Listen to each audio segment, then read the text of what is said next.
My mind is set, my grind is set, my heart on ice cold. I'm only here to even a score. Whoa.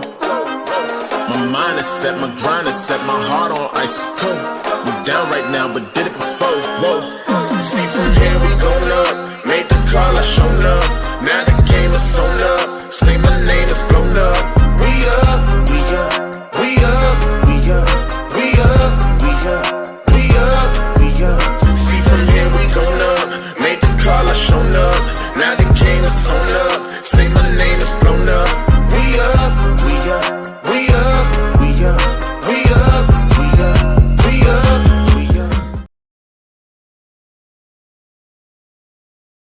What up, Night Nation? It's your boy Roger hitting you back up this week. We are back. We normally are here on Monday nights. Unfortunately, and hopefully you got the memo, we had to move it to Tuesday this evening. We will be a lot more consistent during football season. So I apologize, but in order to get the guys here, we had to move the show. That being said, we've got a lot to talk about. Again, this is the doldrums of summer, so you assume we have nothing to talk about.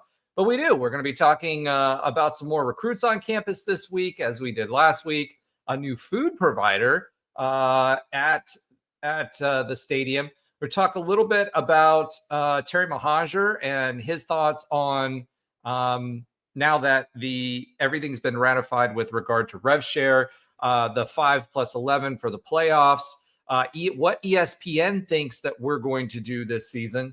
We'll talk a little bit of UCF baseball. As far as who's in, who's out, etc. We'll give some listener love. We'll talk a little bit about Coach Wash and Hoops, who was recently added. We won't have Alan's oxymoronic stat of the week because he's going to go watch the NHL championship and hopefully watch Florida take home another title. Josh will give us his sometimes funny fact of the week, a quick update on other UCF sports that Alan does not watch.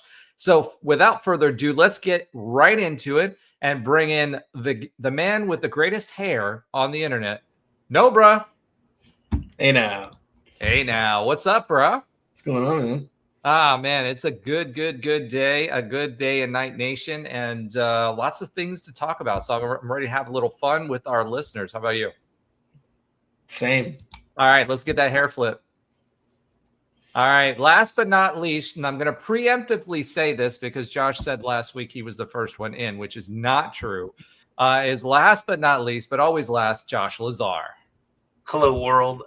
Just so you know, the Florida Panthers are up 2-0, and as I told Alan, they're already going to win. Why do you need to watch the game? Come and hang with us. But unfortunately, you see who's on the screen. Yeah, exactly. That's okay. Alan did help us out a little bit with the notes before he went down there. Fair. Hopefully, he's going to have a celebratory beverage while he's down there. And meanwhile, we get to do all the fun stuff and talk about UCF sports. So without further ado, let's go ahead and get into it. We're going to start with a new verbal recruit, and then we'll get to who was on campus this week. Our new recruit at UCF's 11th commit of the class for 2026 is Alhassan Iddrissu. See that, Josh? That's how you get through that. He is a 4-star. And so Alan likes to use the composite rankings, and he is a true 4-star composite, which means that includes ESPN, On3, 247, Rivals, etc. He is 6'8", 240 pounds, so good size for an edge rusher. He is the #1 recruit in the state of Connecticut. I don't know what to say about that. Yeah. State of Connecticut.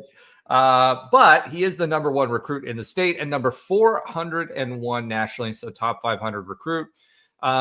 He hails from St. Thomas More High School in Oakdale, Connecticut. Now, here's what should get you excited. He holds FBS offers from Cal, Colorado State, FSU, Maryland, Michigan, Minnesota, Nevada, San Diego State, Syracuse, Temple, Texas A&M, us obviously, UConn, USC, Wake Forest, Washington State, and West Virginia U. So with an offer list like that, we made a little bit of fun there when it comes to Connecticut, but obviously this kid has some talent.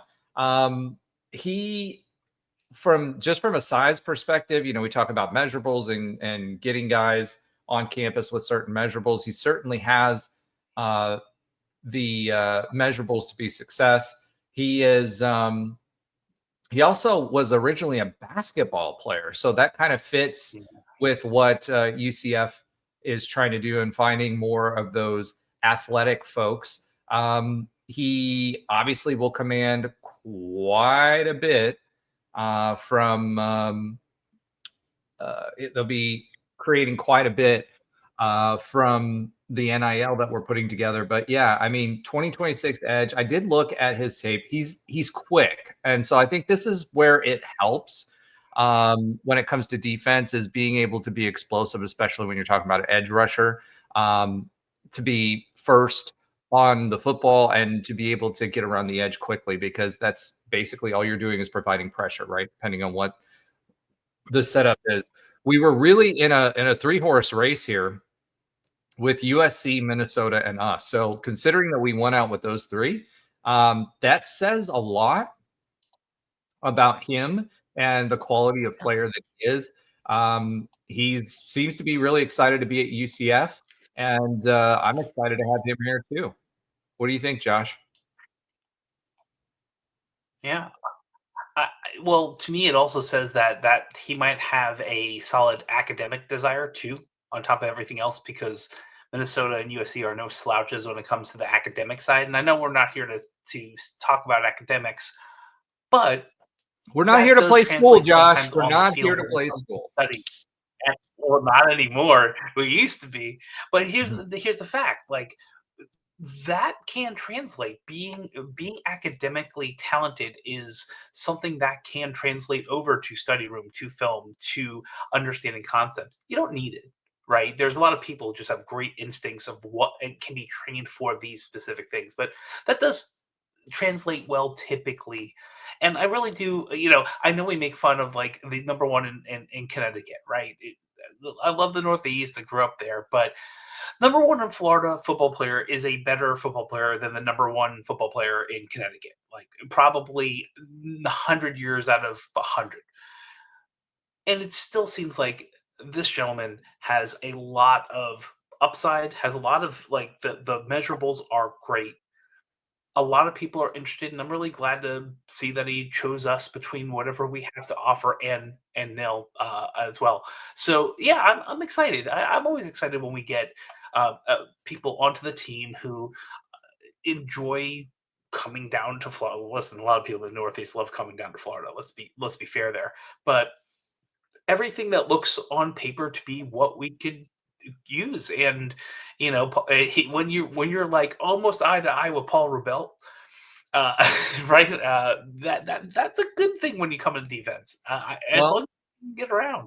I think for me, the biggest thing is that he's a 2-star athlete, right? And the biggest thing that I saw was, or 2-sport athlete. Sorry, he's a 2-sport athlete, and the biggest thing that I saw, the biggest thing that I saw on the field when I was watching his tape was his ability to get off the ball and the speed. So if you're at 6'8", 240 pounds, right? That 240 pounds is typically edge rusher material. You're going to be anywhere between probably 6'4" and 6'6". So he's got height. He's athletic. He probably needs to put a little weight on. It's going to be tougher for him.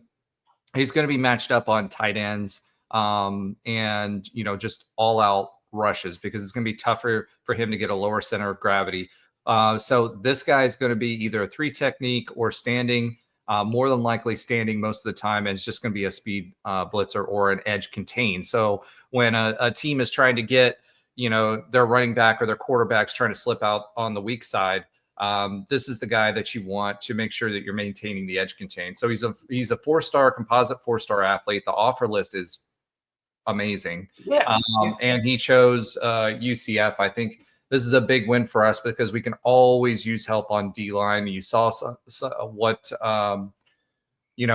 some of the difference that made last year and in prior years on being able to get someone who can both edge contain, because the problem last year for us on defensive end was more about maintaining the angles and making sure that you don't overrun a play, because we saw that several times last year where defensive end was out of position because he took a bad angle when he was running in. He wasn't being moved. He just took a bad angle, or he bit on either a handoff or something that was pulled. So having a guy like this that has an extra few seconds to diagnose it doesn't allow the handoff to come off as quick, and he can get off the ball quickly, is definitely an advantage for us. And that's the reason he's a 4-star. The tape, it's not just about, okay, how does he play in Connecticut, right? But realistically speaking, if you watch the tape with his height and his size and his ability to explosiveness off the ball, I think this is a good, and speed. Having been a 2-sport athlete myself, having played basketball and football, so did Trey. We talked about that last week. It's a distinct advantage when you've got a guy who can do that, and he's got the speed, but he can last for the entire game, as opposed to tapering off mid-third quarter going into the first part of the fourth quarter. So I'm excited about that. In that 240 really could be his weight for basketball, right? Like he might be bringing up, and well, he's still high school, but going up and going down depending on the sport, right? Because you want to be a little more lean and fast in basketball for the endurance part of it, and in football you definitely need to bulk up. So yeah, there's a lot to like here, and we'll see how it all pans out. Awesome.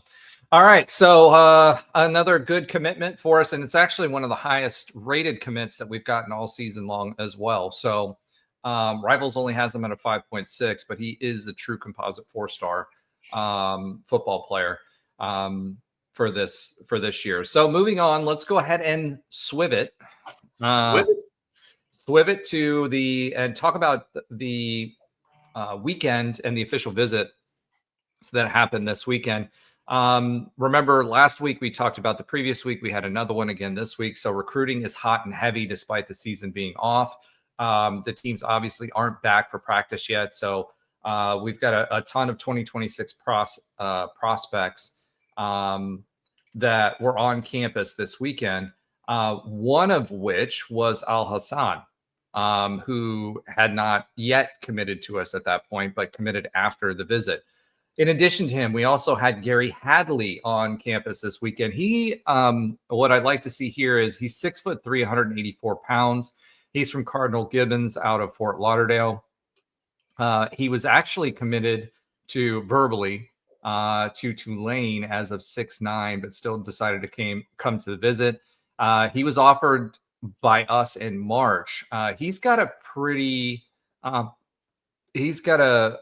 good list of official visits on his own and offers. We're talking Missouri, Pittsburgh, Minnesota, LSU, UCLA, Arkansas, Ole Miss, Wake Forest, and BC all offered him. So he, again, is listed as a 5.3 or 5.6 on Rivals. He's out of South Florida, which I love. He's got some speed on him, and he's got size. That's one thing most of the receivers that we've brought in to date didn't have that length. So being able to have somebody with that kind of size and be able to move is a good thing. And it looks like if he's got Tulane as the verbal and he came here, I think we have a good shot. Now, Tulane's got money with everything that's going on, but if he's looking at Tulane versus us and staying in Florida, unless he wants to get out of the state, which some people do, I think that's a good shot. In addition to that, a local kid who is really, really close to me. For those of you that don't know, my home base is Santa Rosa Beach, but I'm all over the place. I haven't been here in the last 3.5 weeks. Julius Miles, who's from Freeport. So Freeport is literally across the bay from where I live in Santa Rosa Beach. So it's Freeport High School. I have a high school here locally that's closer to me that actually had the '1 baseball team in the state that is literally right around the corner, and they play Freeport all the time. So I've actually seen this kid play. He's a 6'6", 222-pound tight end, class of 26, rated as 5.7. He's the number 86 player in the state, so top 100 recruit, and number 28 at his position. So in addition to that, he also took OVs to Colorado, Vandy, and Syracuse. Florida State and Louisville are also trying to get him in on a visit. As a junior, he caught 56 passes for 895 yards and 10 touchdowns. So almost 1,000 yards for a high school tight end is pretty solid. He's also another basketball player. So again, one of the things that Frost was looking for in his last go around here was he was looking for two-sport athletes that can run. And so he led Class 3A in shooting with 26.2 points per game. So this kid's athletic. He's another athletic kid. He can move. He's got good control of his body. And I've seen him play here, and he would be a solid pickup if we can pick him up. Next on the list would be Ben Gula. He's a 6'5", 270-pound inside offensive lineman. He's from Cypress Bay in Weston, Florida. Again, another South Florida-ish kid. He was an early target for the staff. So he's been on campus multiple times. He was also here for spring practice. He took his OV to Colorado last weekend. He had a lot of great things to say, and the fact that he's been on staff multiple times always helps. He's got offers from Texas A&M, Syracuse, Maryland, Indiana, and Wake Forest. So A&M and Indiana are kind of hot right now. Maryland has been recruiting at a higher level lately with everything that's been going on with NIL, but pretty good size. He can actually grow into that frame at 270 pounds. He can put on a lot more weight with that 6'5" frame. He's rated as a 5.6 on Rivals, but he's higher. He should be higher than that. Next, we've got another offensive lineman, Amon Williams. He locked in an official visit a long time ago. He's out of Tabor Academy in Marion, MA. I think that's Massachusetts. Massachusetts. I don't know why I was even thinking of that. He got his offer in February and booked his OV. He's got offers from Boston College, UMass, UConn, Buffalo, and Old Dominion. Again, this kid is a little less polished. He's got a little bit more size, 6'5", 280 pounds already. So again, another good frame. And if you notice, we're going with taller linemen. In the past, we've been getting guys that are 6'3", 6'4" on the offensive line, but 300 pounds. So it's interesting to see that that Scottfrost is going after the leaner lineman again. The only thing that worries me about that is that it's going to take a year or so in the weight room for them to be able to really own what they want them to do. But it also harkens back to, again, we're looking at multi-sport athletes that are leaner, that can move, and that have some wind. So excited to see what happens with him. Next, we have, I don't know if they misspelled this or not, but it's Whitley Cadeau, but it's spelled Wihtley. He's actually a verbal commit to FSU, and he committed verbally on the 8th, but he still came in for a visit, and Tallahassee was his last weekend. He also visited Purdue. He's got offers from Georgia, Georgia Tech, Florida, Mississippi State, South Carolina, Cincinnati, Vandy, which are some pretty big names. He's out of Atlanta, Georgia. Booker T. Washington's a pretty famous school there in Atlanta. I wish Trey was on with us this week. He could talk about that a little bit more. Class of 2026. He's a defensive end. So remember, we were talking about ends earlier. He's 6'5", 280. The previous end we were talking about was 6'8", 240. So a little bit different, a little bit stronger, but still a solid recruit. And then last but not least, we have Amarian Queen. He's from Stuart, Florida, Martin County, so South Florida guy. 6'2", 185-pound safety. That is the perfect size for a safety. He was prior commitment to the Cows, so you have to question decision making. But he reopened the commitment. Brandon Harris actually was the one who offered him in late May. He went to Purdue for his first official. His other offers include Michigan State and Pittsburgh. Again, Pitt is someone we're going to consistently battle. They've kind of stepped up their game lately. He has 22 tackles, 5 breakups, and 3 interceptions as a junior. And he had a lot of good things to say after his official visit. Brandon Hellwig put an article out about him. So I encourage you to check that out. That's on the Rivals webpage. And basically, he said it felt like home.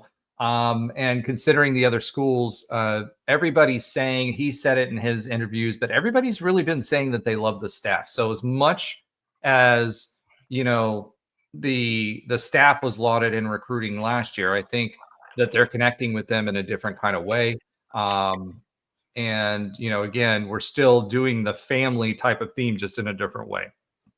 So that wraps up who we had on campus for this weekend. There'll be some more, but there's some pretty solid recruits. And again, we got a commitment from one of them, right? Alhassan Iddrissu. And so 4-star kid, 6'8", 240 pounds. So that's good. And I believe he's our highest recruit and commitment for the 2026 class. So super excited about that. Anything to add to that, Josh? I've been talking for like 10 minutes. It feels Yeah, like. I know. And then that is okay. I don't know. Did we talk about Amon Williams last week too? I think that might be kind of new. I literally was. I don't think we did. Why don't you take us for a spin? Yeah. No, that wasn't I knew everything about it. I just the reason I was asking about it is I was talking about I was looking about the program. If you're a UCF fan, you know what quote unquote the program is, and if you don't, that's okay. Maybe you're a newer fan. That's all right. The program was something that Frost brought in for the first couple of years. I wish Trey was on to talk about that. I know he has in the past, but the program is this really cool, kind of like military style leadership type boot camp. Yeah. And it's really something phenomenal. I wish I could explain it better. You need to see some of there's like people do log rolls. I saw someone on Instagram, like a video, like carrying, like one of the players carrying another players and like a fireman like carry, and doing it slowly, obviously, because the dude probably was 250 plus. Come on, that's what you do leg day for. Come on. Listen, there's a difference between benching, lifting, and like carrying someone to that level. So anyway, that is, I think that's part of the quote, this is why we brought him back, unquote. The unity and the family-like feel is something that I think is becoming separated from college football because of money. And I mean, because of the transfer portal, let's be real. That's fair. Well, transfer portal, not waiting out a year, NIL, and as I like to say, nil. But still, right? These are all these things, and my thought is that why not both, right? We have funding, maybe not as much as others, but we have funding, right? We're in a great state. We're in a warm climate. And bringing back these type of things where the coaches actually care about you, and that's not a detriment to other coaching staffs. So just saying, we know what Scottfrost wants in a program. I think that is why statements like you just said about these recruits, they're seeing it and living it. And I can talk about Amon Williams in this hot minute if you need. Yeah, let me just address that what you just said and talk a little bit more about the program. So for those of you that don't know, what the program basically is it's a team building military style boot camp that Scottfrost used to do when he was here, right? And, you know, it's not easy. Basically, they've got you up at 4 a.m. and you're doing not quite as rigorous, obviously, as like what a Navy SEAL would do or something like that, but it's a boot camp style. Usually it's run by former operators.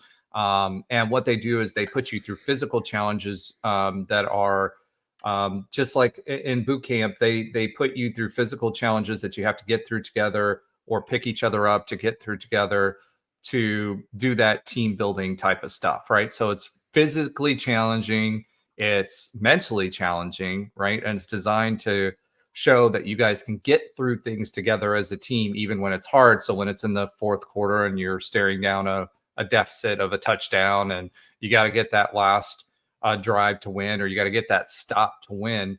It's all about building those relationships with each other and building that confidence that you can lean on each other to get through anything. And that's basically what it is. It's a series of physical challenges. It's typically a week. Some of them are a weekend, some of them are a week, where you're going through those things together. You get up early in the morning, you don't stop until the end of the night, and it's physically exhausting. And you have to lean on your other teammates to be able to make it. And that's what it's all about. So, it's actually becoming more commonplace in business circles as well for team building events. But for football teams, it's great because it combines that physical exertion along with the mental exertion and pushing yourself, and then along with those team building aspects of it. So I kind of wanted to, kind of round out that thought for you, Josh, on what the program was and why we're doing it. So, but yeah, go ahead and tell us a little bit more about Amon. So this is a case and point situation. So he's a 6'5", 280-pound offensive lineman from Massachusetts. He committed, I think it was 2 days ago on the 15th, shortly after a visit. His other offers are slightly less than previously the previous commit, right? He's from Massachusetts, right? He's Boston College, Sacramento State, who has a lot of money and is doing some other stuff too. Hold on, Sacramento State is in the Northeast? No. Well, I was going to say UMass and Boston College. So, okay. Well, but Sacramento State, aren't they the guys that brought in Shaq as AD? Correct. Yeah, they're the ones that, and I think Mike Bibby or someone else is. Yeah, they are trying to make it in the FBS. I think they want to be the 12th team of the Pac-12 or something like that, or 10th team, whatever they need to be a full conference. So yeah, they have to be the 8 teams to be a full conference. Yeah, they don't even have 8 teams. Jeez. Oh man. As what is Oregon State still in the College World Series? I've barely taken a look at that. No, I think they're out. I think they're out. I think LSU just won it. Men's College World Series already done. I know Arizona got knocked out quick, but you know what? I'm glad that they were there. Former Pac-12 team. So anyway, he did not have a lot of offers back to Mr. Williams. He visited recently, and from what I'm reading, ultimately chose UCF due to the coaching staff's interest in developing as a player and a strong sense of family during his visit. He's only played football for 2 seasons and, like you said earlier, transitioned from basketball to improve his fitness. So another 2-sport athlete who might be a diamond in the rough, that has the measurables, who wants to come here, probably his best offer, but also enjoys that strong sense of family. So again, everything we've been saying. Yeah, the big thing is just, this harkens back to what the first Frost era was like, right? So a lot of very tall, athletic kids, again, on the offensive side of the ball, they're wanting to move the offensive line to the second level. So they're not trying to stay within the trenches. They're using motion and spread and speed to be able to create mismatches and move that line to the second level. Defensively, it's the same thing, but for a different reason, right? So defensively, you want athletic kids who can last with speed, because he's going to try to wear out. Again, I don't want to say that we're going to expect exactly what we had the first time around. Scott said the same thing, but I do think speed and wearing the other team out and being able to stretch the field on both sides of the ball is going to be something that they're going to try to take advantage of. And that's why you're seeing it. Now with this kid, Amon, he's definitely a project, right? Whereas some of the other folks that we were talking about are more established 4-star kids and it's a good mix. But what I'm seeing a lot of is he's doing a lot of the talent evaluation based off of athleticism, right? Versus, okay, this is a polished product, so we're going to go for this 4-star. And then from the families aspect of it, they're also more likely to buy in to that team dynamic and stick around for a few years and hopefully get some playing time versus the revolving door of 4-stars that we had under the Gus Malzahn era. So I think it's all a good thing. We'll see how it plays out. I still think a lot of these kids, especially these kids that we're taking now that are 3 stars with the measurables, but not the weight, or not enough time playing, etc. They're going to take a year or two for them to start seeing the field, and we'll fill the rest with the transfers. But we turned a lot of the roster over, and these are take a chance on these kids kind of kids, right? So we'll see how it turns out. All right, so we've got more UCF football news to talk about, not just recruiting, but let's talk a little bit. I'm going to change the topic here first to food for all of you that complain, experience the stadium experience, right? And have to deal with food vendors that are out of commission because the health inspector has shut you down. We have a new food and service provider that is Levy is the company. They partner already with 300 venues in North America. They are a big time provider in this space for the event space and know what they're doing. They've been around since the late 70s. Some of the folks that they service is the Kentucky Derby, Coachella, the Grammys, the Magic. They provide all of it. They also run the Mercedes-Benz Lounge in the arena, Camping World Stadium. They have 2 Disney Spring restaurants. So if you've ever eaten at Paddlefish or Terraline Crafted Italian, both of those are restaurants under their banner. So they know what they're doing. And so the expectation is the level of service, not running out of food halfway through the game, not having consistent vendors out there that are that level of service and that expectation of what you get, whether you're in the tower or whether you're in the vendors in the cabana or whether in your normal seats. There's going to be a lot better options, and the quality is going to be a lot better. It's a 10-year contract. As a reminder, UCF does get a percentage of those sales as well as so it's actually a little bit more money. It's a 10-year contract, and the quality should be a whole heck of a lot better. This is not the budget item, and it actually lines up really well because the new tower being built, if you guys have been on campus later, they added on to those cement pilings that we've been talking about. They're getting higher and higher. I drove by there this weekend, and they're even higher. They're now at the level of the old tower. And they're going to be creating extra spaces. So when Josh and I were talking about, okay, we want to get to a point where we can get some of those suites where we can, and that club area where we can, go hang out, do business meetings and stuff like that. They're going to be servicing those as well. So they've got the baseball stadium, they've got the football experience. They're going to be doing the arena experience. So they've got all of the campus food, and it should be a whole heck of a lot better. Josh, do you want to add anything to that? Oh, so yeah, hopefully we have no more inspection issues. And I'll tell you this. If you have not had the ability to get to a club, one of the suites in the Magic, while the Magic are playing, hopefully you do, right? It is a nice experience. If business goes well, we'll Come on, Josh. Come on, Josh. Why are you humble bragging right now? Listen, I am a C-suite technologist at its core, and vendors love doing those things. The food is good. The food is always good. And I've been to a lot of you've been to some of the places where they serve as well. I'm not saying the food in the stadium was just okay. Let's just say I'm more apt to possibly buy something now that I'm hearing this than just waiting it out and going to Publix and getting a sub after the game.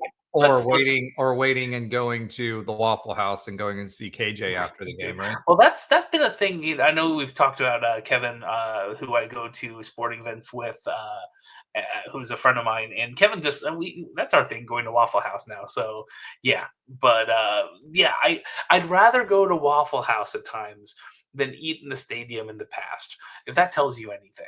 So yeah. I'm excited for this, and I think most of the fan base, it's the middle of the summer. There's not too much to be excited about. That's not true. We just talked about recruiting. Now we're going to talk about everything that's going to happen that Terry Mohajir has been talking to us about for the last week, and then we're going to talk about ESPN predicting that we're going to have 7.5 wins this season. There's lots of fun stuff to talk about. If this is October and look how excited Nobra is right now. If it is October and we're like 4 or 5-0 for some amazing reason, this is a blip on the radar. Hold on. No. Whoa. Pause. Time out. Throw your flag at yourself. Which one? Whichever one you want. There you go. Throw the red flag. All right. So listen. I've talked about this for probably 2 or 3 shows ago, etc. I still think that there's a good chance for us to go 4-0, and there's a reason for that. Our first 3 games, 2 of them should be tune-up games. Should be. Yeah. You know how UCF does tune-ups, but still should be tune-ups games, right? Yeah. And then we get into North Carolina, and North Carolina with Bill Belichick. Who knows? Which, surprisingly enough, he and his girlfriend, future wife, whatever, his person, seems to have stayed out of the news for the past 4 to 6 weeks or so. But before that, it's been a complete mess. Bill Belichick was talking about leaving again. You've got everything going on with the off-the-field issues with that. Plus, a lot of people transferred out of North Carolina, even more recently with everything that was going on. So, Bill Belichick is who he is. Doing it at the college level is completely different. He's a first-time coach there, and he's had all of this distraction off season. I think we have a good shot at winning the North Carolina game.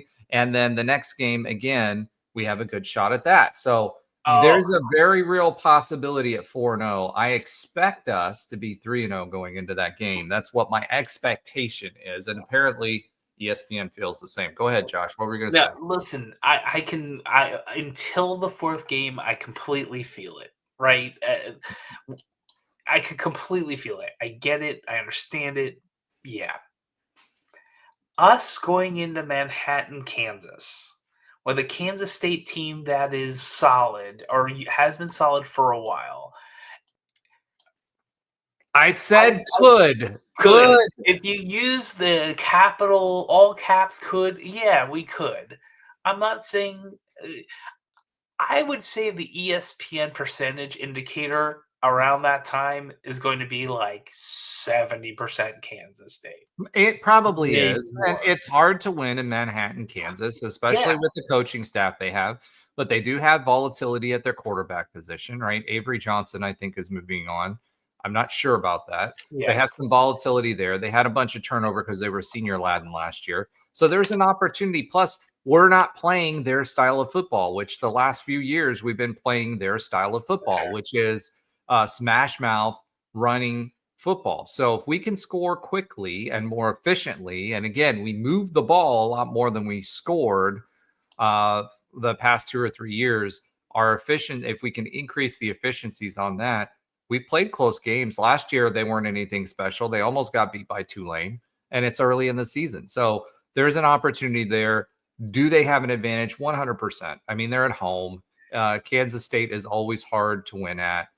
They've got a good coaching staff. They breed good offensive linemen up there. And by that, I mean, not just like babies, but they have they have a really good walk-on program, and they have a great offensive line staff there. So they have a lot of opportunities to win. Should they win? Probably. Do we have a chance? I think we might have a better chance than people give us credit for.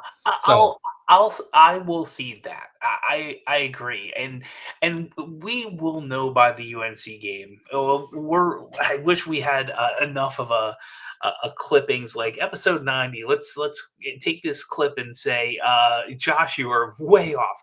I think we'll know by UNC Okay. what we have and for this year, because we have 2 warm-up games, blowout warm-up games. Okay. We're fighting tooth and nail. Okay. If this is like Austin P in the middle of that season, right? That like, how did they score 30 some odd points on us? Okay. Well, you can't say that either, because look how that season ended up. But that I understand. That was a weird game. Listen, I agree, but that was a weird game.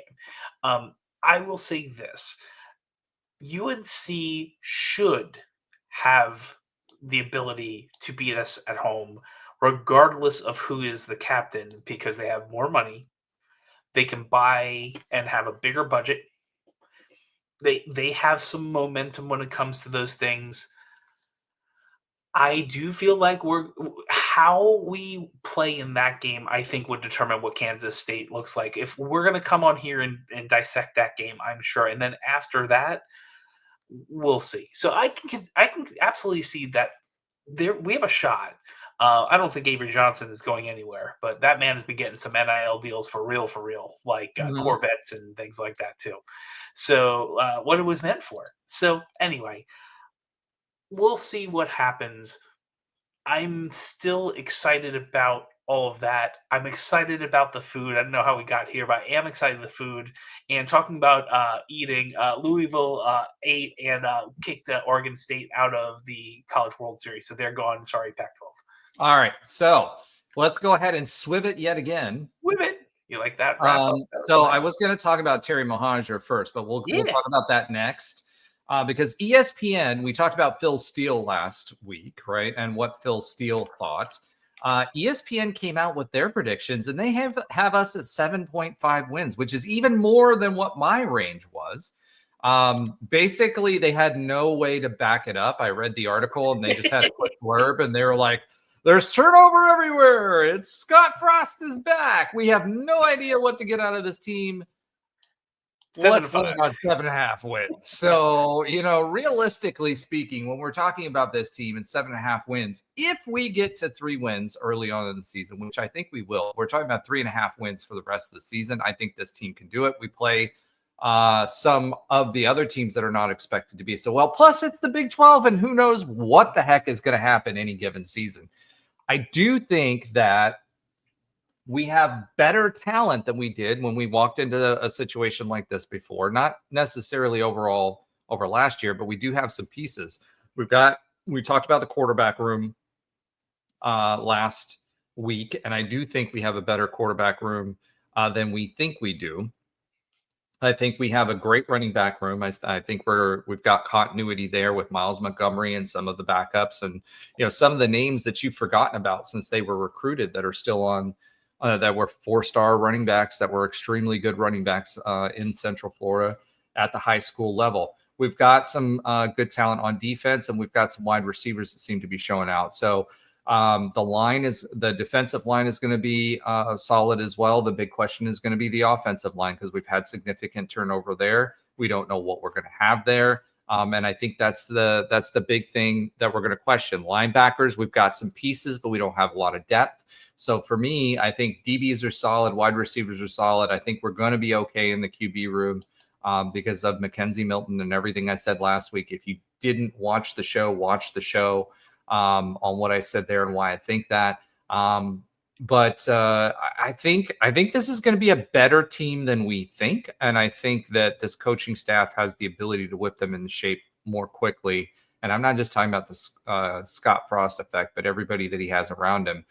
People forget that our DC was a head coach and was a very, very big name in college football for a long time. So people forget that we have, we're bringing Sean Beckton back at wide receiver, who put out, we were wide receiver U and DBU for a while, right? And wide receiver U for a reason, because Sean Beckton put a lot of players into the NFL out of UCF. So I think this is going to be a better roster. And quite frankly, the whole family thing and discipline thing and all the things that you were talking about earlier, I think that's going to be a much a better contributor because, again, we had a crap season last season, right? Yeah. But you saw a lot of players that gave up. You saw the team had given up. You didn't have togetherness. You saw Coach Malzahn on the sidelines getting frustrated. That's what you saw last season. So I think this is going to be, I think, like I said, my high range, and I'm going to stick with this for now, is a bowl season, right? Where we make a bowl game. Depending on how good we are at that point and who the opponent is, we might win that bowl game. So that 7 wins is there. I'm going to go the under as it stands right now until we have some more clarity in the roster. But 7.5 wins is not that far off because this team should have and could have won 4 at least more games last season. And a lot of that roster, although we had 60 turnover, we still have a lot of talent on this roster from last season, as well as who we brought in. Yeah, I agree. I will say let me tell you why I agree. I agree because there is so much uncertainty that I feel like anything can be it. It could be 4-8 to 8-4, right? And there seems to be like 4 solid wins. Like we shouldn't. That is like the basement. And there's some who knows how other people do in the year. This is the third time I've almost knocked over my drink, so I have to move that. This is the third. This is how other people are doing. Kansas State, great case in point. Avery Johnson gets hurt somehow in the first 2 or 3 games. Does their season blow apart, right? Is Cincinnati for fake as they normally are, but they still beat us? What? I don't have a lot of confidence in Cincinnati's coaching staff. Scott Satterfield is not done well. He didn't do well at Louisville. He didn't do well last year. I don't expect Cincinnati to be much. And then you saw what happened to Utah, right? Cam Rising last year, he got put out. He rolled out, for the first game in his hover round. And then, he was out by, I think it was game 3, he was out. And the team, although solid, just fell apart without that extra piece. And if we would have cared a bit, and had any internal pride, we should have probably won that game. But people should have. The putting it mildly. The fans were checked out. The fans. I was there. Yeah, you were there. How many people were there? There was still probably 30,000 in the stands. Yeah, it wasn't good. All right. So it could have been better, but that's a whole nother conversation. So what I will say is this: there's so much potential for anything to happen that at this point I'm as steel as everyone else. Who knows? Right? Who knows? And I think at this point, I am optimistic that we can get to 7 wins somehow. 7-6, 7-5, however it works. I'm optimistic it can get there. We'll see by game 4. That's where I'm at. Okay. Let's go ahead and swiv it yet again and get back to Terry Mohajir that we were mentioning earlier. And I want to start. We've been talking about this for a while. Is this Rev Share thing? There was this whole will they, won't they? We talked about the Title IX implications. We talked about all of that, right? Title IX still out there. However, Terry Mohajir did come out and give us a little bit of details as far as UCF's plan with regard to strategic competitiveness is what we're calling it, right? So I'm going to give you some highlights, and then we can talk about it a little bit. So UCF is launching a new strategic competitiveness department within the athletic department. So what it does is it manages the revenue sharing, the name, image, and likeness integration, because again, they've got several different governing bodies now that are coming into play that for basically there's one organization that'll be managing NIL and anything that's a transaction over $600, and then there'll be another one that's managing the rev share. We have new scholarships that are being announced. So part of the rev share and the way that we're using it is we're increasing our scholarship count. We're going to have recruiting.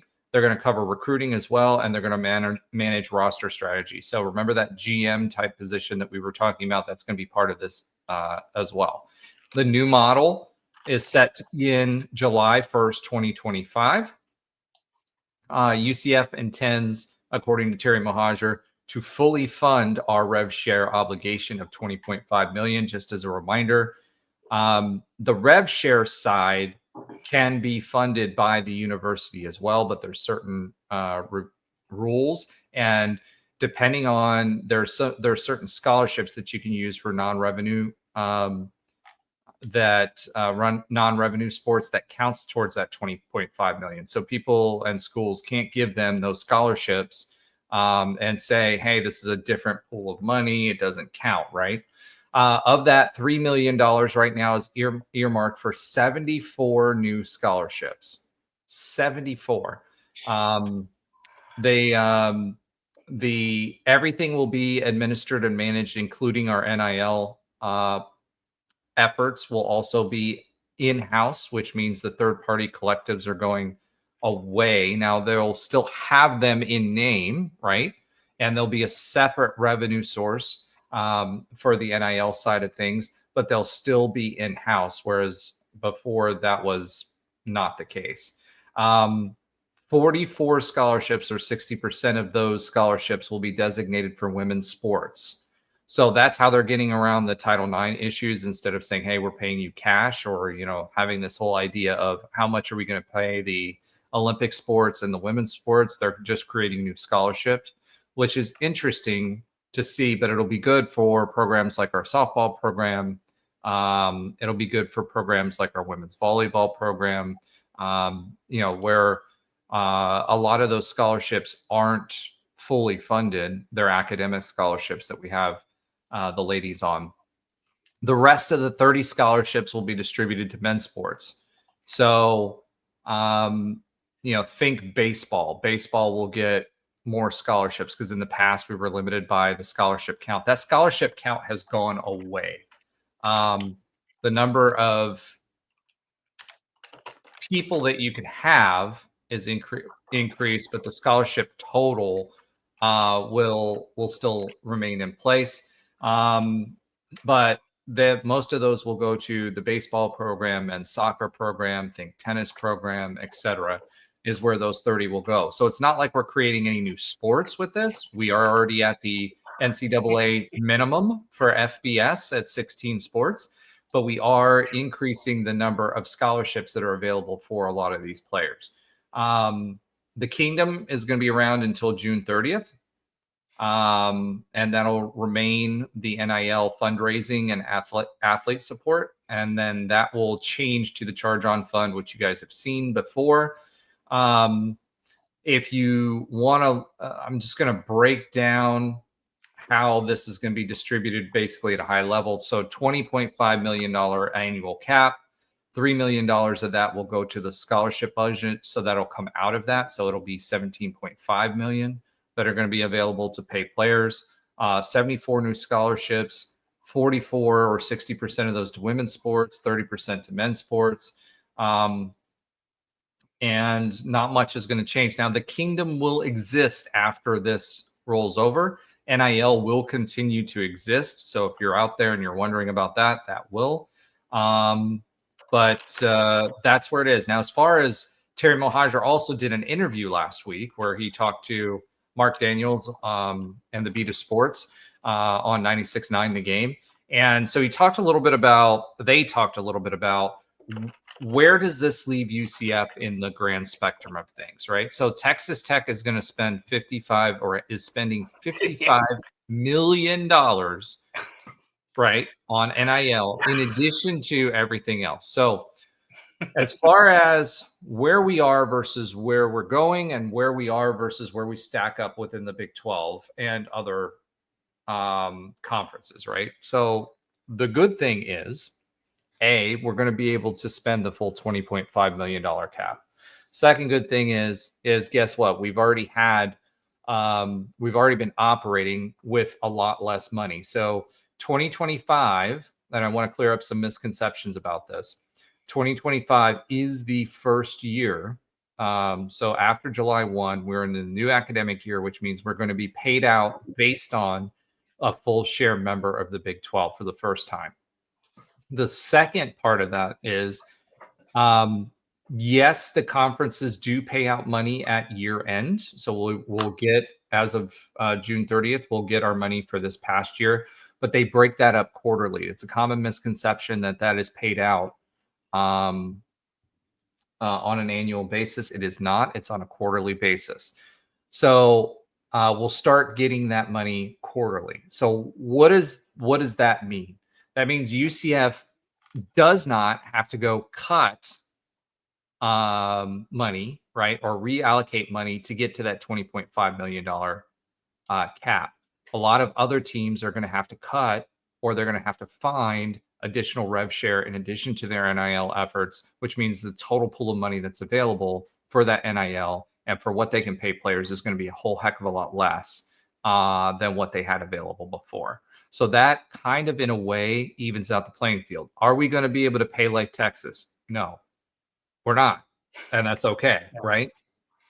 But it still allows us to be more competitive with those middle of the pack teams, and gives us an opportunity to leverage some of the other things that you were talking about, Josh, and what our advantages are to be competitive and hopefully compete for national championships, not just in football, but other sports as well. Some of that rev share, there'll be a distribution based on team, right? So there's a few breakdowns of that. Basketball, it'll go football, basketball, baseball will get mostly scholarships, but it will get some money from the rev share, etc. So would I love to see more rev share go to some of those other sports? Sure, but they're not going to, and that's the smart money. What is it going to do for teams like Memphis or teams like in the G5/G6 or whatever, they're G6 now? What that means is that you're going to see more and more teams make decisions, right? They're going to be competitive. The non-football teams are going to have to make decisions. And for UCF, that means we're, for once in our existence, on the right side of history when it comes to this, because we're going to be able to afford this and stay competitive. It's going to make it so we don't have a separate league, but we pretty much have a separate conference or division when it comes to P5. It creates further separation from everybody else, but we're part of the club now and we get to participate. So I hope that we don't just use it as a participation trophy. Do you want to add anything else to that? The fact is that right side of history is so spot on, because if we were in the MAC, or the Sun Belt, or the Conference USA, well, let's talk about the conferences we were in, right? So in FBS, all 4,000 of them, Sun Belt, MAC. Yeah. Well, although the Sun Belt right now is now even better, and is probably going to be fighting the AAC right now for best conference, right? But so Sun Belt, MAC, AAC, right? Conference USA, AAC. If we were in any of those conferences, we'd be screwed. I think if we didn't get the call up, we'd probably be part of the best of the rest, but that's not really a good place to be, especially now. So, okay, let me pause you on that, because you made a big point there. Yeah. And I'll say that about this. We had the top, when we were in the AAC, we had the top budget in the entire conference. We had the top budget amongst the G5. And the G5 will, and this will go into the next topic we're going to talk about, which is playoffs. The G5 will have a guaranteed spot in the playoffs, which we did not have before. Well, that's fair. And I think because there's been some call-ups, it's going to take a team that is creative and special to be able to really make some moves, even if we get to a 16-team playoff. Because the reality is, like you need Boise State in the early on, like you need that type of, Statue of Liberty plays. They didn't really necessarily need that. It was just Boise State is not on the same level competitively as they were back then. And that's just simply because the rules. Fair. In football, yes, fair. And that's what I'm saying. I think there could be a Cinderella story in college football in a playoff, maybe, but I feel like it's going to be the 15 seed that beat the 2 seed, because the next one up is probably going to get them. There's just I don't see that being quote fair. That's a whole nother story. So I feel none like of it is fair. It wasn't fair when we were there. I mean, college football. Let's be real. College football is not fair, right? No, and we were screaming, and myself included, when I was on the everything else. We were screaming about that being unfair when we had those solid teams, because we were a solid football program, right? But I feel like from a competitiveness standpoint, it was more fair. You could compete more equitably during that time than what you can now. These 100%. teams unfortunately can't. It's just built into the program. Yeah, it's designed to fail, if you will. Like that I wouldn't say fail, but it's designed for a certain few. And we're part of the few. Yeah, we are part of the few at this point, and that's why I said that we that part of this,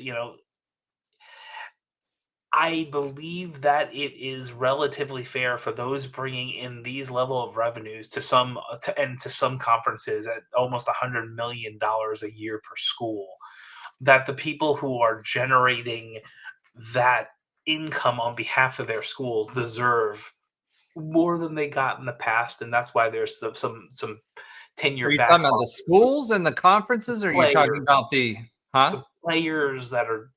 The players deserve that. I feel like this is writing something that needed to be righted a long time ago. It also creates issues. I disagree as a former player, but that's just me. That people that at some point when you're generating that much revenue, you can't just keep paying coaches $10 and $12 million. The coaches are good, but let's be real. This was all happening behind the scenes. Has been for a very, very long time. I get that, but let me give you like I'm gonna be the old man yells at cloud right now, since Trey's not here. And here's the thing: Trey would yell with me, right? So yes, I agree. Like, they're bringing a bunch of revenue. As a business person, 100% agree with that, right? What I don't agree with is college sports also have been devalued. The opportunity that you get to have a scholarship, number one. The opportunity that you get to have the best athletic, or at least the best that you can, the work that you do in high school gives you the opportunities in college. And just like in the work environment, if you take advantage of the strength and conditioning programs and everything that's there to get, and the coaching, which that costs money, people pay business coaches, people pay me. Right? People pay me to help them with their businesses, right? There's a reason for that, right? Because you're providing value for that. And that's literally, if you break those coaches' salaries down, let's look at it differently and divide that by 85 scholarship players that you have there. And you're talking about the best coaches at that level, right? There's a reason they're compensated for that. And that has value. And I think that's that whole piece of it. The facilities that they're provided, the food that they're provided, which we didn't have when I played, right? We didn't have like training tables and all that crap. The NCAA didn't allow that until like 6 years ago, right? But you have the ability to train. You get a scholarship, which is still, and Terry Mohajir made this point, right? Actually, and I'll give him credit for it. This is the best program that's available that puts the most opens up the most college education to the disadvantage of any other program that exists in college. Now there's academic scholarships, right? But those academic scholarships are for the elite when it comes to academics, right? And so the competitiveness is higher there because they want to turn that into revenue for the campus and a bunch of different ways. But student athletes do get that. Now, this is not to say that I'm necessarily unhappy about them getting paid, right? What I'm saying is I think the rest of all of that that's been put out there, which when you're on your own in the business world, guess what? You have to pay for it. Part of that is devalued when it comes to that, and people aren't looking at that at all. I 1,000% agree with you. It's the same way that when you look at your salary versus total compensation as an employee, some people don't value the $50,000 or $70,000 of insurance and all these other benefits that you get as an employee. They just see the paycheck. Well, not only that, but the taxes Yeah, that go in there and everything else that's yeah, paid. that's and that was another podcast. But yeah, when you start paying employees and you're like, oh, it's more money that came than came out of the paycheck. What is this? So we'll get past that. You are 100% right. The value of what was being provided is not taken into account all the time. The marketing, the branding, I agree. everything that goes into the 100%. NFL and getting you an opportunity to be drafted and cash out that way. And I will say that there are definitely some players that were worth significantly more than that. Mackenzie, Melton, us, 100%. Tim Tebow at UF. I don't like talking about them, but let's be real. The amount of marketing and funding he brought into that university is staggering. There has to be some type of monetary number out there of what he did for that team and did not get paid officially. And maybe he didn't do unofficially. I don't know. But there are just these names and people that here's a great example. They probably didn't get paid as good as Dylan Gabriel did for job hopping for 4 years. And there is value to not only what's coming out of the universities and the athletic programs and the football teams and etc. There is. And there are certainly some people that deserve more. It's a really interesting time. I'm glad that I having a mix of the two, having a little bit of that still family collegiate football atmosphere and compensating people who really do deserve it. I feel like it's going to be not what it was. And I hope over time we see that mix work well. And there needs to be some regulation. Like there is less regulation on what the heck is going on right now than there is in the NFL. And just imagine if NFL players could do any of this. And we've debated that to death. Right? Yeah. All right. So let's going back to the Terry Mohajir thing. The next thing is the playoffs, right? So we talked about and debated the models and what we thought was best. I still think the 2-2 whatever model is still advantageous for UCF. However, Terry Mohajir is pushing the 5+11 for the playoffs. Now, remember, he was a former playoff committee member, right? And his thought is, and it's not necessarily the conferences, right? It's 5+11, so you get one auto bid and everybody else is up for grabs. I don't necessarily agree with that. I don't think that the 5+11 model is what's best for the power conferences. And if you're thinking of all of college football, maybe, but we've been the poster child for that, right? Having been kept down artificially on where the rankings should be. How do you have the number one team in the Coley metrics, no matter whether you believe in or matrix, whether you believe in the national championship or not, how do you have that team be ranked number 13 or 14? You have that so that it keeps you out of the playoffs. So that will continue to happen. So for me, for UCF, I actually think the 2-2-2 whatever would be better, because I don't believe that they're going to keep the playoff committee involved. So in that number, so I'm not sure if that's any better for us or not.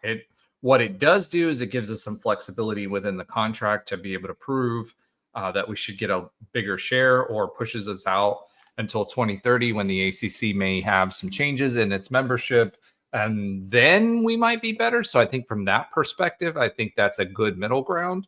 But ultimately, I'm not sure that helps.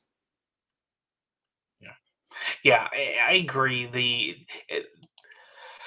Being selfish, we're in the club, so yeah, we want to support the club. I really don't have a solution. I feel like anything that comes out is going to be, quote, in the Nobody best interest has a of solution. football. Let's be real. There's no good solution. But it would be very weird to see 16 teams and have 6 of them at SEC just because they play each other. Listen, they play good football. So does the Big Ten at times. Objectively, the Big 12 was a really hard conference last year, and I would say probably 3, possibly even 4 teams could have on any given Saturday, depends on when New Year's Eve is, could probably do well. And it is going to be interesting how we see that bye thing work, because didn't every single team that had a bye lose last year? Was that the 0 for 4 or something like that? So that's interesting. But I want to see good football games in December and January. And however we get that done and we get more funding into this process, which helps the schools and the players too, I'm all for it. I just don't want it to be 4-4-2-2 and 4-4-2-2 and whatever in a couple more. I think that's a little much. When your championship game only means a higher seed or a bye, I don't. Yeah. Okay. I don't like that. Well, that's fair. All right. Let's go ahead. So you're in the 5+11 camp or no? I actually don't necessarily even like that, but I'm kind of in the let's try it. And so I'm in let's get the 32 or 64 teams camp, to be honest. But that's not happening in anything else but FCS. But they can do it. Yeah, I let's get to 16 any way possible. If it's 5+11, that's fine. I know I'm boring. No, I'm sorry. He literally yawned. He's tired, man. He's probably working. We're both working after this. We're gonna be tired too. Oh man. So yeah, I'm in the let's just get to 16, figure it out, and then hopefully make some changes if we need to. Okay, cool. All right, let's go ahead and swiv it yet again. Swiv it. That was kind of creepy. And let's talk about UCF men's hoops. We haven't talked about hoops in a long time, right? So let's talk a little bit about hoops. A couple of things that we haven't talked about. We didn't get to the hiring of, and I'll say controversial hiring of Chris Wash as special assistant to the head coach. He does follow us on Twitter. So, Chris, I'm giving you the benefit of the doubt. Okay. There's been some noise out there. He has been brought in as the special assistant to the head coach. He's a fundraiser type guy. Rumor has it, and I'll say rumor has it with an asterisk, that he has brought in $1 million in donations to NIL already for the basketball program. He has also officially, I think, brought in the first recruit. The big question here is, there was a certain DM that went out that was questionable in taste. That's kind of created some noise in Knight Nation. Whether this is the right person to bring to the table for this type of role. Okay, so I'm going to say a couple of things on this before I hand the mic to you, Josh. Okay. Number one, he brought in $1 million in NIL donations for next year. I hate to say this way, and I don't know the rest of Chris's history other than he's got some history with player development, player evaluation, etc. in the past. Let's be real about Johnny Dawkins. Johnny Dawkins, there's a reason there hasn't been a contract extension that has been announced. And no, it's not because we like to avoid recently the Sunshine Laws, right? Freedom of Information Acts, because we're a DSO. This is a 1-year shot. Okay. This is a 1-year deal. We're bringing in 1 year's worth of contracted players. If it works out, great. If it doesn't, it won't. It's fine. Well, UCF is literally taking no risk here. However, we do have $1 million additional of NIL funds that we can play with because Chris Wash is here. So I hope he does well. I know there's some frustration and some thoughts around, okay, with what was out on social media, is it okay? You know, should we be bringing someone who has this out on social media out there? And I'm not going to say specifically what it is. If you want to, go search it, whatever. I don't care.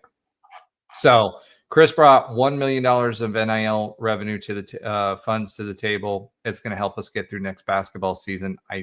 As much as I love Johnny Dawkins, if you heard me say this, ad nauseum.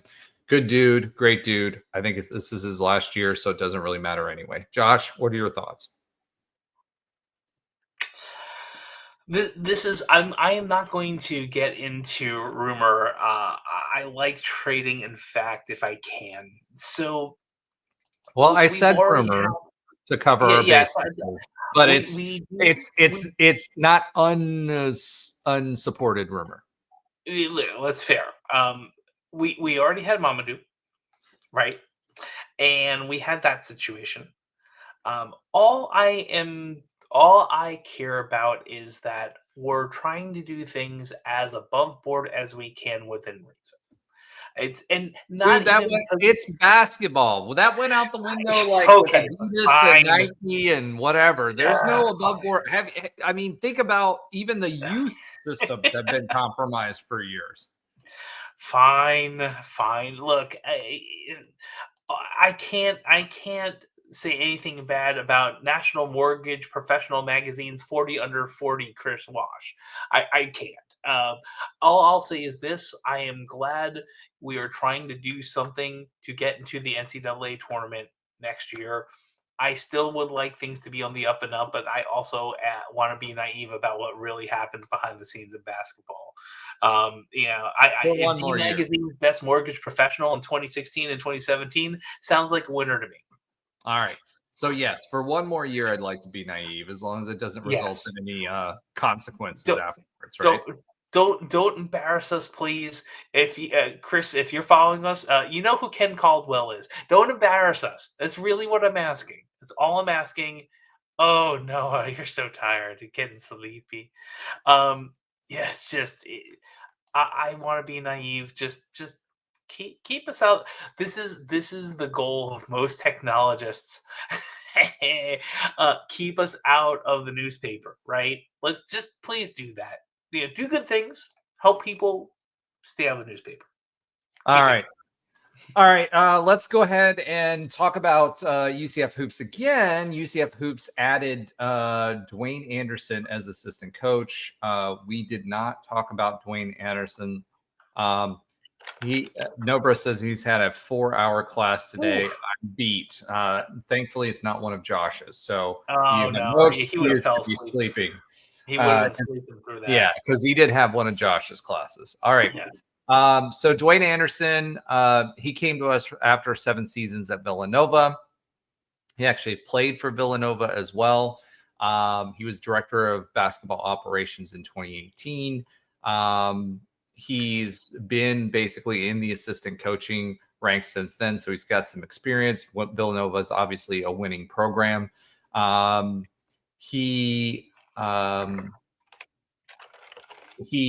is a former player, and he did coach at Penn State University before. So again, he also played in Germany, which he played in the pro leagues in Germany. I played semi-pro when I was 15. He played in the under 13 and under 18 youth program in Göttingen, Germany from 2009 to 2011. So he took a very similar path. He just kept going in the college ranks when I didn't. So, this guy, I don't want to say kid, this guy, knows what he's doing. He's played the game.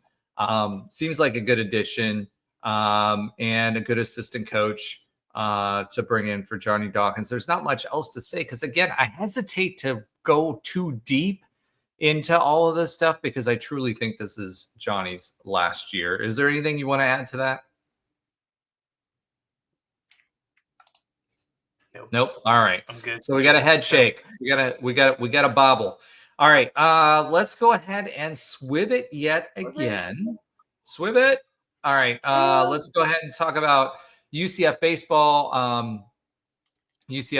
Baseball. We started talking about UCF baseball last. We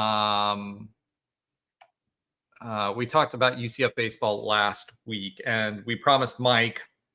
I think we screwed with his timing because he wasn't here on Monday. Yeah. Let's talk a little bit about baseball. So one of the first things I want to say, of all of the transfers that we've got, Mason Wilson in from Rollins is probably the biggest one that we've got. All-American, serious slugger, someone who a lot of people wanted to get transferred to, and really, really solid get. Asher Sabum, right-handed pitcher from Georgia, also a solid get. Let's be real. We're missing pitching. We're missing timely hitting, right? Those are the two big things, and consistent hitting when people were on bases. That's what we're looking to fill for this season. And realistically speaking, we've started addressing that in a really, really, really, really good way.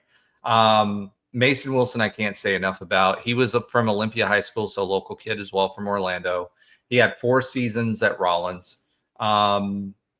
He had, like I said, he's an All-American, and he's just a guy that hits consistently. And it's someone that he not only has consistent hitting, but he also has power hitting. So that's a really, really, really solid get. As far as 2026, one thing we haven't talked about is baseball commitments. So I want to run through a few of those. I'm going to have Ben. He's going to start back with us next year. Yeah, next week. And I'm going to have him run through baseball with us. We'll have Coach Wally back to kind of do like a postseason type of thing. But I do want to run through some of these. Dylan Knight, outfielder, 6'2", 200 pounds, from A3 Academy. Pablo Figueroa, 6'2", 210, from Central Point Christian. So Riverview, Rio Grande, Cottage Grove, with Wisconsin, Carl Moreau. Then we have Frankie Russo from Pompano Beach, from Elite 8 Sports Institute, which tells you what? These are the best players in the state, right? 6'4", 200 pounds. Right-handed pitcher, Colton Brady from Tennessee XL, TNXL Academy from New York. Elijah Beakley from Mooresville, North Carolina, left-handed pitcher, 5'9", 150, Villa Rica from Carrollton, Georgia. Bishop Moore, shortstop, Tyler Lomas. He's really, really, really good. Left-handed pitcher, 6'5", 215, Monsieur Farrell from Staten Island, New York. And then Javier Rosendo, shortstop, 6'2", 185, TNXL Academy, Orange City, Florida. So again, TNXL, but two completely different parts of the country.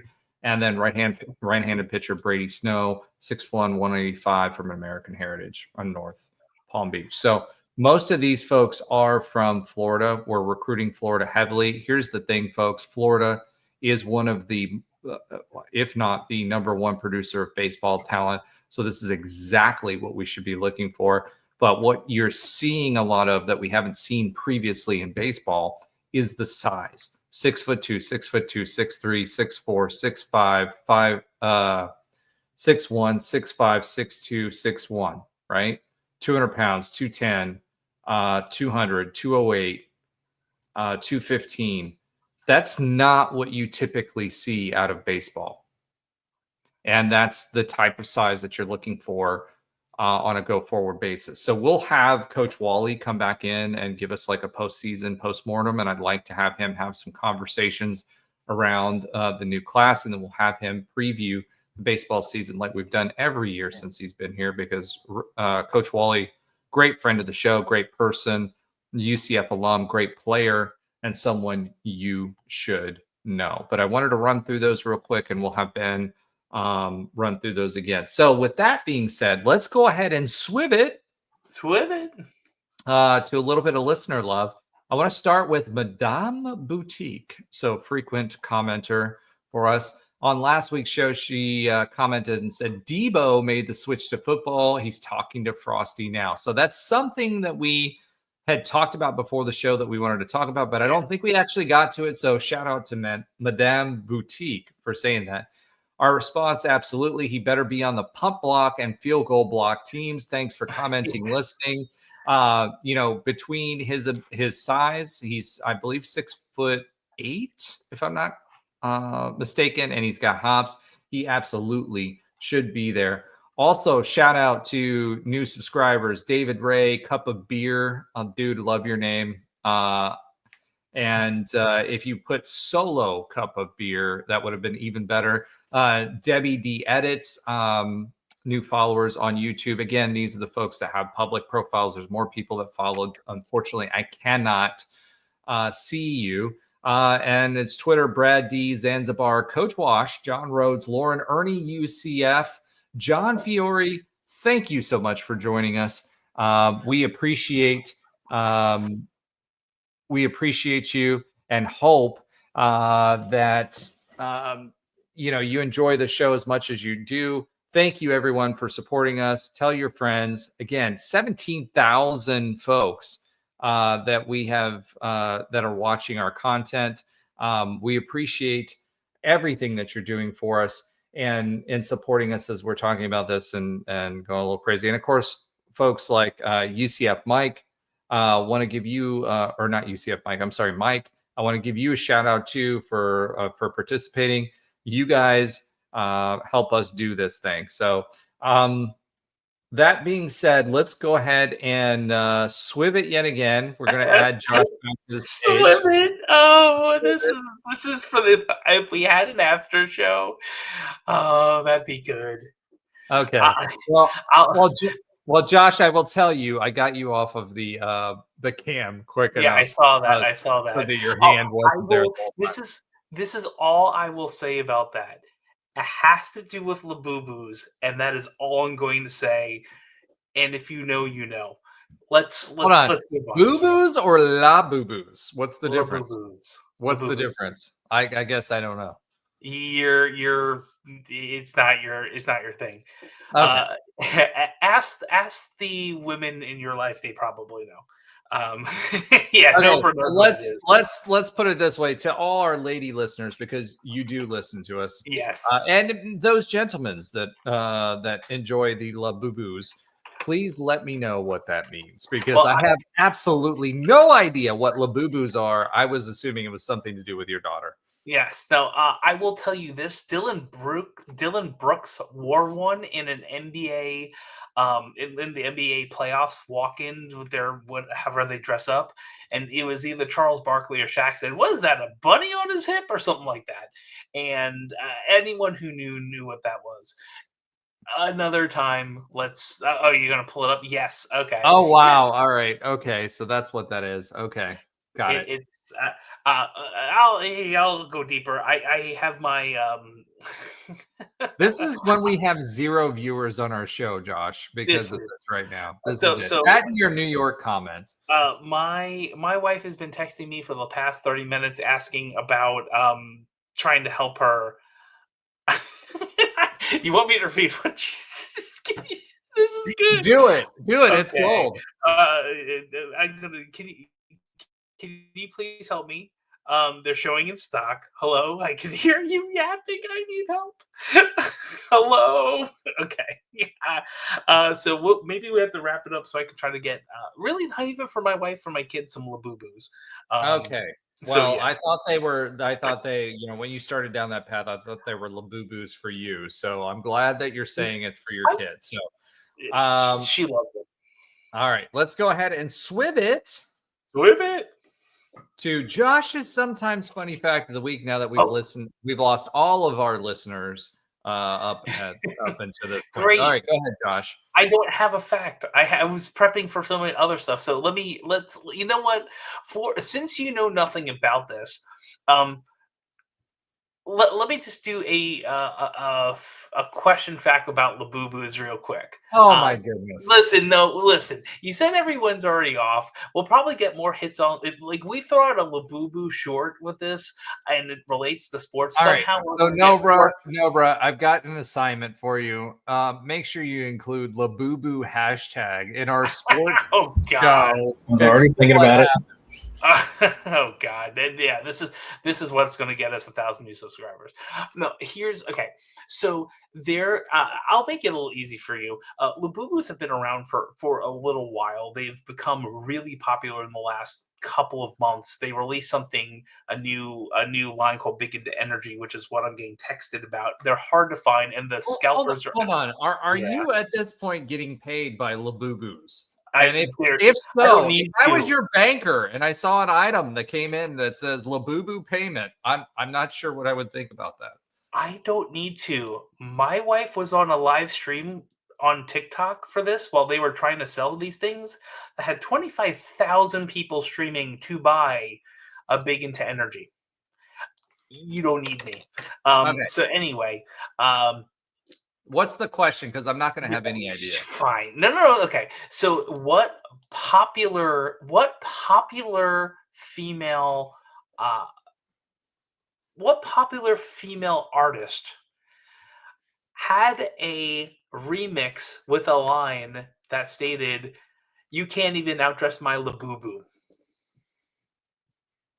I have no clue. Let's bring Nobra in. He's younger than Let's me. see. Let's see. Nobra, I don't know. you're in your freaking 20s, bro. Come on. That means nothing. This is a song that Nobra that It's not Billie Eilish, right? no. Okay. Is it not? Is it a rapper? More hip hop pop-ish. Well, there's a few of those. Doja Cat, You're getting closer. Glorilla, You're getting even closer. Megan Thee Stallion. A little closer, but it's in that vein. We'll get one more. Was possibly canceled and is coming back again. Ooh. That makes it harder. There's not too many female artists that were kind of canceled. Nicki Minaj. Nah, she wasn't canceled. She wasn't canceled. Um, One last one.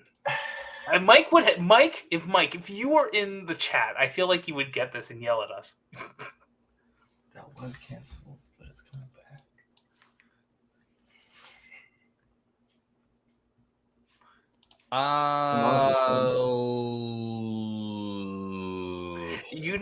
If you put this out as a Dude, If I you put this Googled out in it, the and the only thing that came up was Hong Kong artist Kasing Lung. No, That's not it. no, Lizzo, no. maybe? It's Lizzo. Yes, Is it Lizzo. really? Yeah, she remixed Hold the on, song. when was Lizzo canceled? I don't remember Lizzo being canceled. Lizzo had some lawsuits against her about people. Abusing employees. Yeah, Back we up haven't there. heard much about Alleged. that information, and you haven't heard much about it probably for a reason. But she got a little dragged for a bit.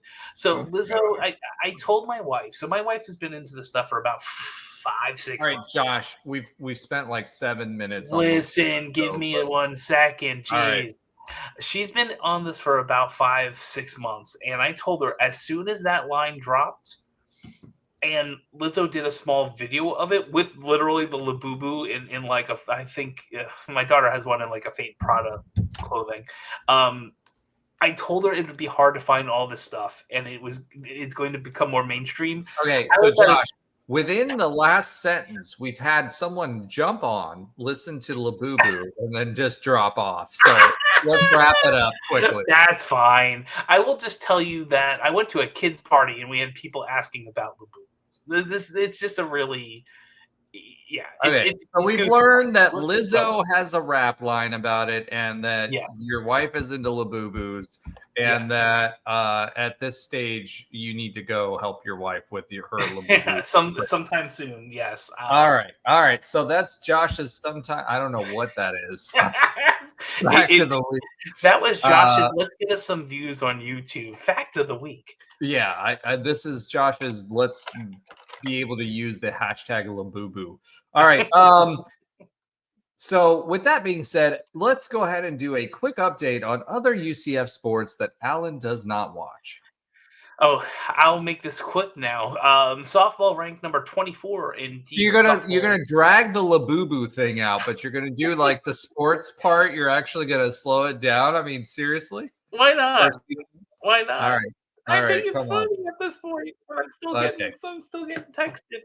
Listen, softball was ranked number 24 in D1 softball's final top 25. And let's be fair, there's not too much to really talk about. There's only a couple things actually happening. We have the Southeast Region Rookie of the Year, Aya El Ioni. And I will say this till I'm blue in the face. ucfknights.com. The Salvo. Skiles, anyone, put pronunciations on the players' bios of their names. Well, it could be let me give you a tip. They do put it on the website, so I'm just saying. It's somewhere on the web. Put it on the bios. Put it on the bios. When you click on a player's name, it doesn't go to the website. It goes to their bio. Put it on the bios. She earned all Big 12 freshman team honors. And as along with securing a spot on the All Big 12 second team with senior Sophia Beli. Again, put it on the bios. She was anointed the first night in program history to tally a Big 12 Player of the Week award. We also had competing in their fourth 4x100 relay at the NCAA championships. The Knights placed 16th in the semifinals, the national semifinals, and we placed a couple of members of our team. We actually, 3 members became the 9th All-Americans in the event in the 4x100 relay in Knights history. Last but not least, the women's Big 12 basketball matrix of who we're playing is out, because I know you want to know about this. At home, we are only playing BYU, Utah, Colorado, Kansas, Kansas State, and TCU. What we should do one point is to see if we can have Roger drink while I do some of this slowly and see if I can get it done before he has to put the cup down. We still haven't talked about the official name change of the bounce house. We'll do that in a second. Away only. We're going to be going to Arizona State for that double dip. Oklahoma State, Texas Tech, Houston, and Iowa State. And we will see Baylor, Cincinnati, and West Virginia at home and away.